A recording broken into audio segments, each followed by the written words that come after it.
बच्चों, आज मैं आपको पढ़ाने जा रही हूँ आपकी क्लास एट्थ गुलमोहर हिंदी व्याकरण जो आपकी बुक लगी है उसका पहला चैप्टर। मैंने लॉकडाउन में काफ़ी बच्चे हैं जो बुक खरीद नहीं पा रहे हैं और ना मार्केट में अवेलेबल हो रही है, तो ऐसे बच्चों का काम पूरा नहीं हो रहा, तो उनकी हेल्प के लिए मैंने ये बुक डाली है। आपकी इस बुक का जो गुलमोहर है वो ये वाली बुक है। आप ध्यान से परचेज़ कीजिएगा जब भी परचेज़ कीजिएगा, और अगर आप नहीं भी परचेज़ कर पा रहे हैं तो भी मेरी इस वीडियो के माध्यम से आप अपने एग्ज़ाम दे सकते हैं। अगर अभी तक आपने मेरे चैनल को लाइक, सब्सक्राइब, शेयर नहीं किया तो जल्दी से कर दीजिए। देखते हैं पहला चैप्टर है आपका भाषा, बोली, लिपि, व्याकरण तथा हिंदी भाषा। इसमें आपको हिंदी भाषा क्यों ज़रूरी है, किससे बना है, संस्कृत के भाष धातु से बना है भाषा, ठीक है, उसके बारे में डिटेल है। दूसरा, भाषा के रूप बताए हैं, डेफिनेशन भी बताइए। देखो ऊपर, भाषा वह साधन है जिसके द्वारा हम अपने विचारों का आदान प्रदान करते हैं। रूप है मौखिक, लिखित, उसके बारे में उदाहरण भी दे रखा है। फिर मातृभाषा का है जो हम माँ और परिवार में सीखता है। राष्ट्रीय भाषा जो ज़्यादातर देश के वासियों द्वारा बोली जाती है।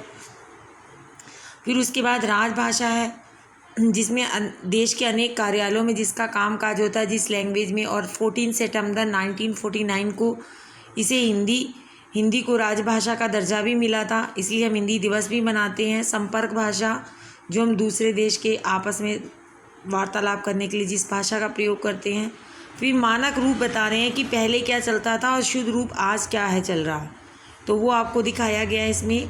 अगले पेज पे आपको री ल उनकी मात्राओं के बारे में है जानकारी, और हिंदी भाषा की विशेषता क्या है, किस कारण ये राजभाषा से राष्ट्रीय भाषा भी बनी है, उसकी भी सब चीज़ें आपको पता लगेंगी। उसके काफ़ी सारे हैं। बोली बताएंगे जो एक क्षेत्र विशेष तक सीमित है और जो बड़ा हो जाती है तो उपभाषा बनती है। उनके वर्ग हैं, उपभाषाओं के जितने वर्ग हैं उनके बारे में 5 वर्गों के बारे में है। लिपि क्या है, उच्चारित ध्वनि जो हम बोलते हैं उसको लिखने का जो विधि है उसे लिपि कहते हैं।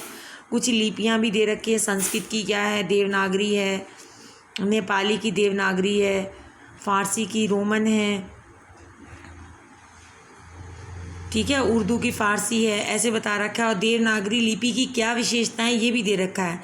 साहित्य के भाग दिखाए हैं 2, गद्य और पद, ठीक है, उनके बारे में बताया है कौन कौन से कवि हैं। फिर व्याकरण के वह शास्त्र है जो भाषा को शुद्ध रूप से प्रयोग कैसे किया जाए इसका ज्ञान कराता है, उसके अंग दिखाए हैं 3।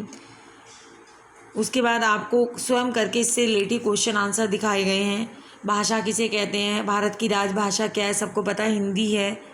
भाषा विचार विनिमय का साधन है, ऊपर लिखा भी है, देखो आंसर हमने सीखा, आप उसमें से आंसर आराम से कर सकते हैं। नीचे भी जो है वो भी आपको पीछे पेज आराम से पढ़ेंगे तो सारे आंसर उसके अंदर हैं। फिर 31 स्थानों की पूर्ति में पूछा है मातृभाषा, तो आप आराम से कहिए जो बच्चा माँ और परिवार से सीखता है, ऐसे ही सब चीज़ लिख रखी है। मैंने आंसर भर दिए हैं, लिपियाँ भर दी हैं, सही गलत भी भरे हुए हैं। भाषा का शुद्ध रूप मैंने बच्चों आपको कॉपी में करा रखा है, अगर कर रखा है तो नहीं चेक किया तो आप मेरी इस बुक से चेक कर सकते हैं, ठीक है। लास्ट में MCQ दी है, उसे MCQ को ध्यान से देखिए और आंसर आप अपने सही भर लीजिए। उच्चारित ध्वनि को लिखने की विधि लिपि कहलाएगी, व्याकरण नहीं कहलाएगी, ठीक है। व्याकरण रॉन्ग है, राइट आंसर लिपि है। व्याकरण भाषा को शुद्ध अशुद्ध रूप से बताता है, प्रयोग कैसे है, लिखने की विधि लिपि ही बताती है।